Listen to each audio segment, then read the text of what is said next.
And I don't think so. I think we had a better relationship not being married. The pressure wasn't on. And we would just sit and talk, and he would tell things about, what he was concerned about and his career. And Who really is Priscilla Presley, the woman who once lived in the shadow of the king of rock and roll? For decades, we saw her as Elvis's quiet bride, smiling for cameras while hiding untold stories. Now, at 80, she's finally opening the vault on secrets the world always wondered about. Do you think you know their love story? Think again. Stay right here, because what she reveals next will leave you stunned. The making of a rugged couple. Priscilla Presley was a shy 14-year-old living with her family on an American military base in Germany before she ever went to Graceland. In the busy life of the Army, she was the type of girl who liked quiet spots more than groups. Then, in 1959, she met Elvis Presley, a man who was already worshipped by millions. He was 24 years old, famous all over the world, and serving in the military. But he had the aura of a star who had rocked the music world. The difference in ages alone showed who was in charge. A teenage girl was asked to a party where the world's most famous singer was just another soldier away from home. At first glance, their meeting seemed harmless. However, Priscilla felt the same thing that everyone else did. Elvis's charm pulled her in. He was nice, charming, and immediately looked out for her. Elvis was the king of rock and roll to everyone else. For Priscilla, he was the center of her world. He took her from her normal teenage life to a story that would forever define her. Elvis didn't forget her when he got back to the United States. Priscilla's parents finally agreed to let her move to Memphis to finish school in 1963, after a lot of convincing. They stayed close through letters and phone calls. For her, Graceland was like a shrine, and she was still a girl when she went there. People thought it was a fairy tale when the young princess went into the house to be with her prince. But there were rules, habits, and standards behind those gates that changed her into a person she hadn't planned to be. People thought Graceland was a carefree, romantic place to live, but it wasn't. She had to dress, act, and even smile in a way that made her look like Elvis's partner. She learned how to do her hair and makeup to make him happy and fit in with his life without drawing too much attention to herself. They were still teenagers trying to figure out who she was. But everyone around Elvis and the gossip-hungry press was always looking at her. Everyone thought she should look and sound perfect and be with a guy who could never be hers alone. They got married in a short ceremony in Las Vegas in 1967. She was 21 years old at the time, but she had spent years becoming Elvis's dream partner. The pictures of their wedding looked like they were straight out of a Hollywood movie. The king married his queen, and they both smiled for every picture. Soon after, she got pregnant with Lisa Marie. While she was getting ready to be a mom, Elvis's work took him to different places and stages. Fame had no stop button, and their short home life breaks were often broken up by his tours, film sets, and the constant presence of strangers in their private space. People only saw glitz and glamour, the flashbulbs, the screaming fans, and the well-dressed couple getting out of limos. But cracks started to show up in the walls of their house. Graceland's quiet loneliness for a young bride who was still a girl. Rumors that Elvis's life on the road might not have been as clean as it seemed, and the growing gap between a husband who was always moving started to break down the fairy tale image. Even though Priscilla had questions and problems, she hid them. Even though she knew she should smile for everyone, she had grown used to being quiet and wondered where her voice had gone. After many years, she would say that she lived his life, not mine, during that time. It took her a lifetime to get the courage to tell her story in her own words after hearing it told over and over again in the form of someone else's story. But that silence hid more than just a feeling of not being seen. It kept hidden the deeper problems in their marriage and the lies she wouldn't tell until she was 80. That's when the story gets darker and more honest, as it deals with love, betrayal, and the facts that are locked behind Graceland's gates. Secrets of the marriage she couldn't say out loud. People thought the king and his young bride had a beautiful love story for years. There was a storm going on just out of sight, but the shiny pictures, the happy people on the red carpet, and the huge house at Graceland helped hide it. At the age of 80, Priscilla finally chose to tell the truth. She said that the cracks in their marriage weren't just rumors. They were real and painful. She can still remember the first time she found letters to Elvis from other women that were sent while he was in Las Vegas. It wasn't fan notes hidden inside autographs. They were bold and personal love letters that showed the rumors that he was cheating on her were not just lies made up by the press.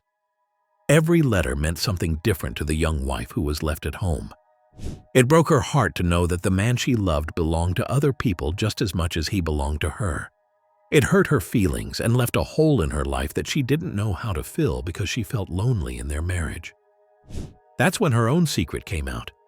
She had a short relationship with Mike Stone, her karate teacher. It wasn't an act of revenge or to make Elvis look bad.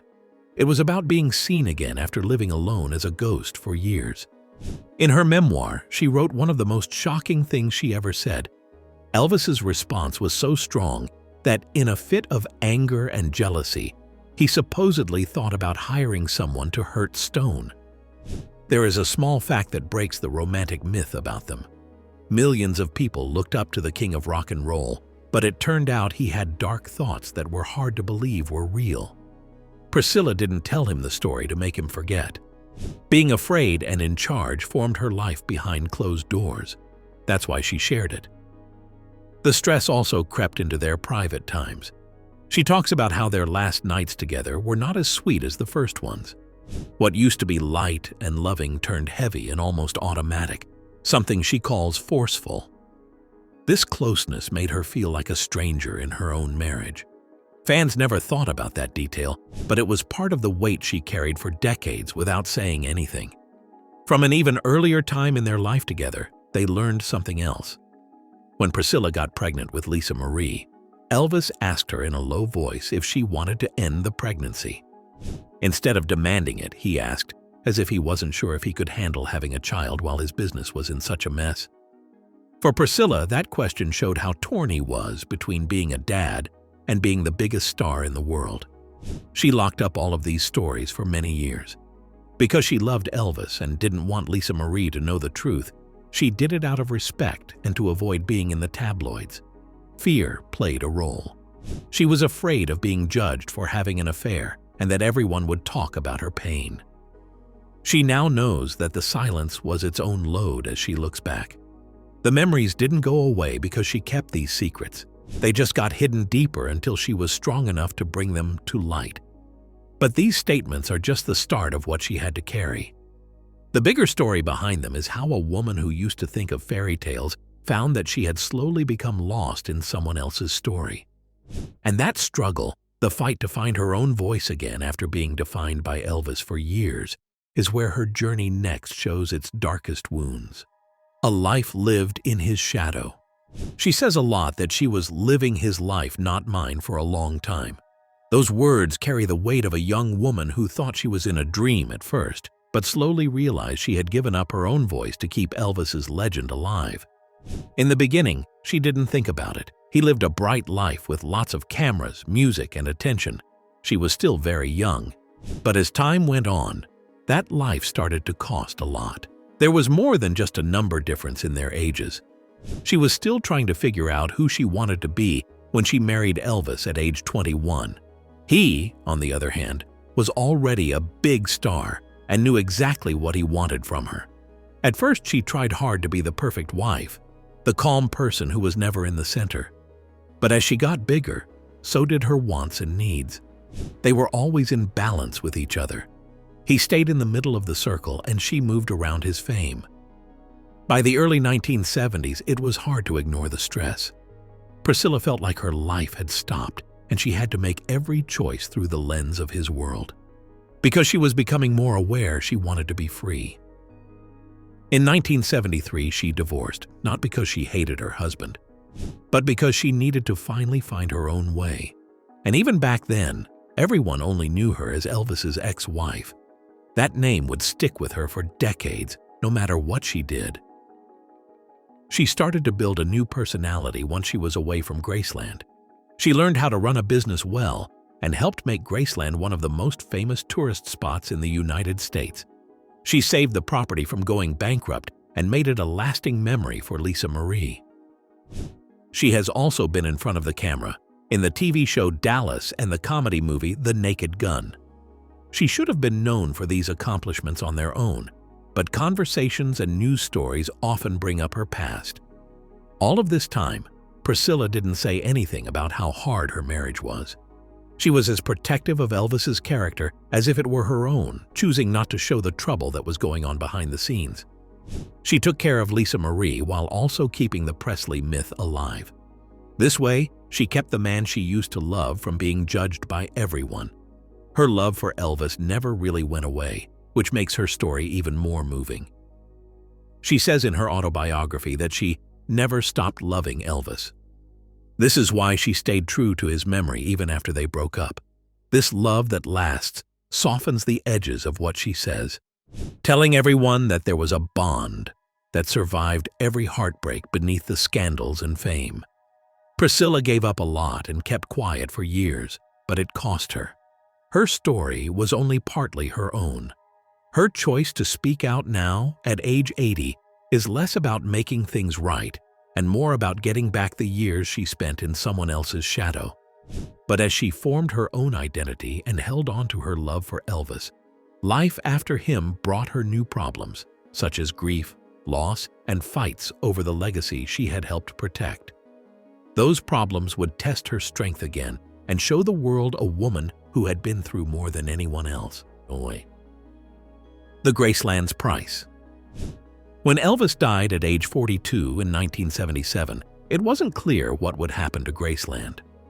A lot of people thought the land would be sold because it was losing money faster than it was making it. Priscilla stepped in to protect what was left for Lisa Marie, their 9-year-old daughter. She turned Graceland from a failing family home into one of the most popular tourist spots in the United States. In 1982, she opened it to the public and took great care to honor Elvis's memory.